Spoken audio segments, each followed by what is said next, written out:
Caught in the lie. How I found out my girlfriend was cheating and what I did next.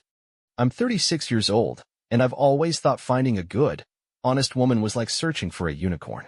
You hear stories, but you never really expect to find one. I'm a straightforward guy, no nonsense. I'm not one of those nice guys who always complains about being stuck in the friend zone. I work in construction, and I make a decent living. My job is tough, but I'm proud of the work I do. In the past, I gave my all in relationships. I'd buy flowers for no reason, remember anniversaries, and listen to my partners when they needed to talk. I tried to show sympathy and encouragement, but I always ended up getting hurt. It made me question if all the good stuff I did even mattered.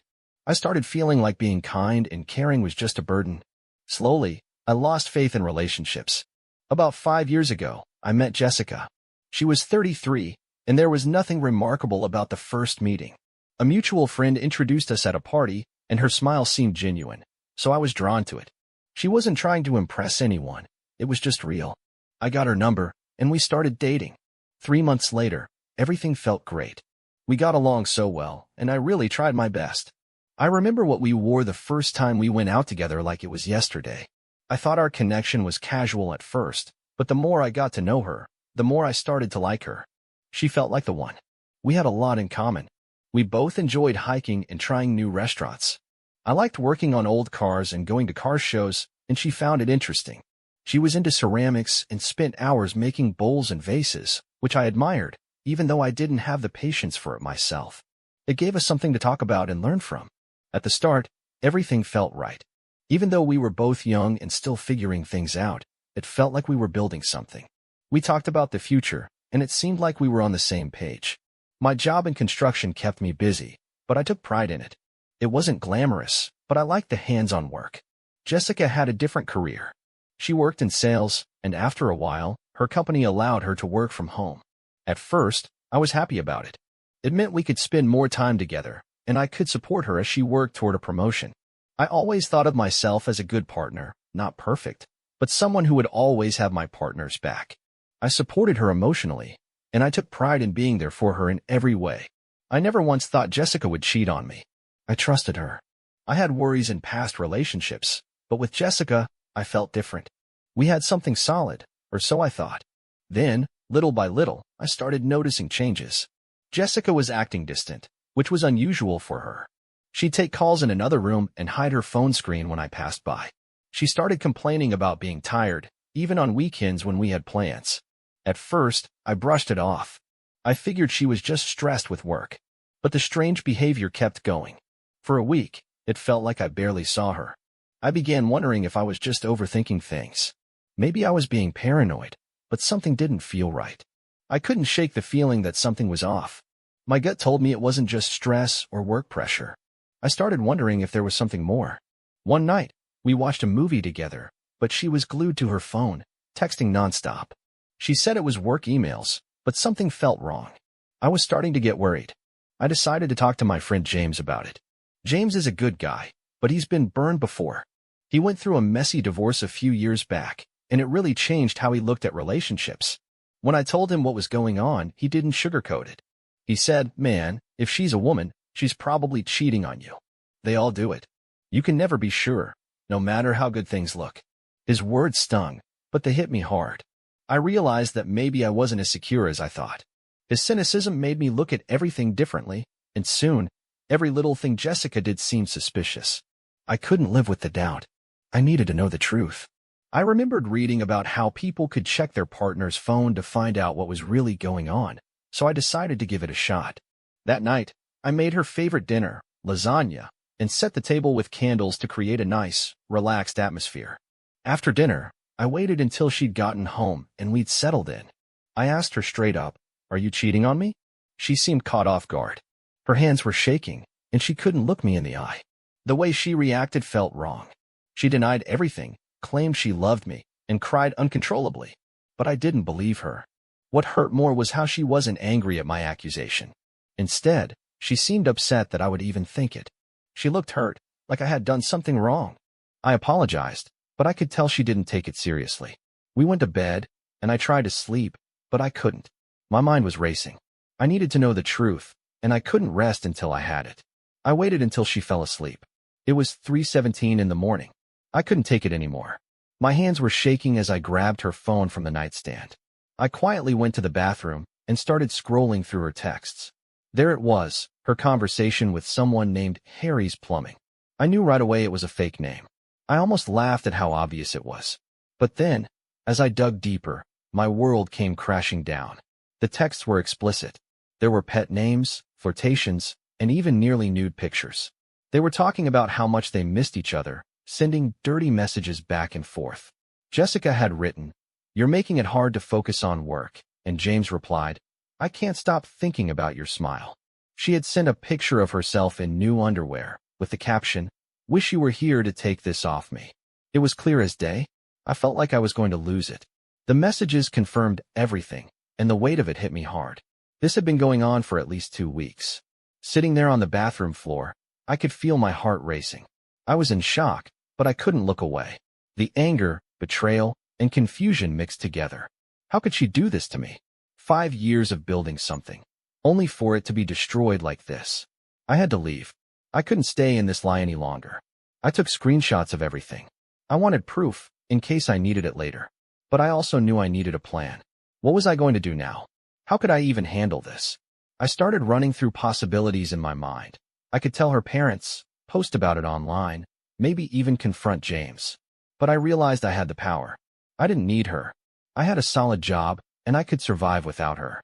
She, on the other hand, depended on me. This was just the beginning.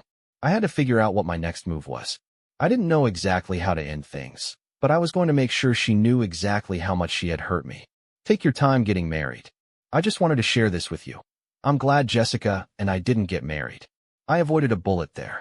It just shows that you can never truly know someone until you've lived with them long enough and seen both their best and worst sides. This was now all too familiar to me. I waited. Our lease was up in 3 months, under my name. I thought that'd be the best time to act, more time to plan and get things sorted.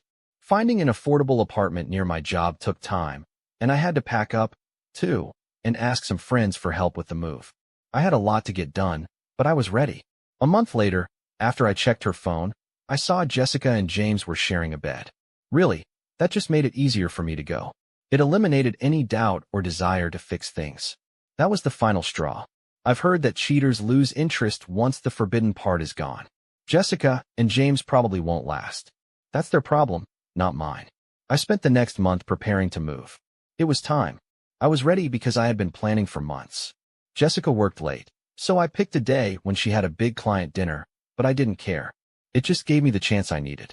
I'd already arranged everything with my friends, including James, who knew everything. They were all eager to help. They kept telling me to move on, that I deserved better, and that they'd always have my back. Good guys. I was lucky to have them. Their support made me feel better about what I was about to do. We met up at the apartment early that afternoon. Most of my stuff was already packed in boxes with labels, so everything would be easy to identify. We worked fast. The truck was loaded up with 80% of the apartment's contents. I made sure to take as little of hers as possible. Cookware, electronics, furniture, clothes, tools. I wanted her to feel the emptiness I felt. I liked knowing the new place was closer to work. It was small but clean. A fresh start. In about 4 hours, we moved everything out. Considering my wealth, it went fast. I remember walking through the apartment before I left. Jessica had brought a few things into the relationship, but the place was nearly bare. It looked sad, like it had been drained. It felt good knowing I was doing this. There was a strange mix of anger and sadness, but also freedom. I was free at last. I left one last thing behind. A simple note. Goodbye. Enjoy, James. I thought about writing a long, angry letter to tell her everything I was feeling, but I decided less was more. This was direct and to the point. It felt right. I left it on the kitchen counter for her to find when she came home. I considered saying something harsh, but this was enough. I told my friends I could handle the rest, but they helped me unpack some essentials at my new place. After thanking them again, they left. I was grateful for them. Now came the hard part, ghosting her. My phone blew up as soon as Jessica got home and found the note. She panicked and started sending calls, texts, and messages on all social media platforms. In just a few hours, she went from furious accusations to begging for forgiveness. She even tried to contact me through mutual friends. But I didn't respond. Every call, every message, I ignored. My revenge was silent. I wanted her to feel what I felt, confused, anxious, powerless. Just like I did when I found out about the affair. I haven't spoken to her in 3 weeks, and I can't lie, I'm enjoying imagining her worry. She must be terrified. Update 2. A few days after I moved out, the landlord called me. He was confused, wanting to hear my side of things. I told him about the affair, about James, and how I couldn't live with a cheater anymore. So I left. I also told him I wasn't going to renew the lease. The landlord was sympathetic. I'd been a good tenant for years, paid my rent on time, never caused any issues. I think he appreciated my honesty. I told him I wasn't looking for my security deposit back. I just wanted him to inspect the place and figure out if Jessica was entitled to anything. I trusted him to make the right call. Later, he called me back with some strange satisfaction in his voice. Turns out, Jessica couldn't afford the apartment on her own. Her family lived too far to help, and she didn't have a roommate.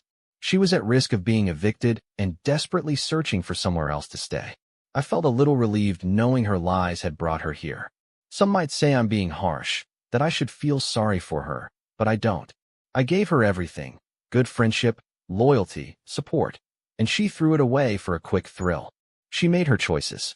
Now she's facing the consequences. It wasn't about money or property. It was about the hurt and disgust she caused me. You can't live the best of both worlds.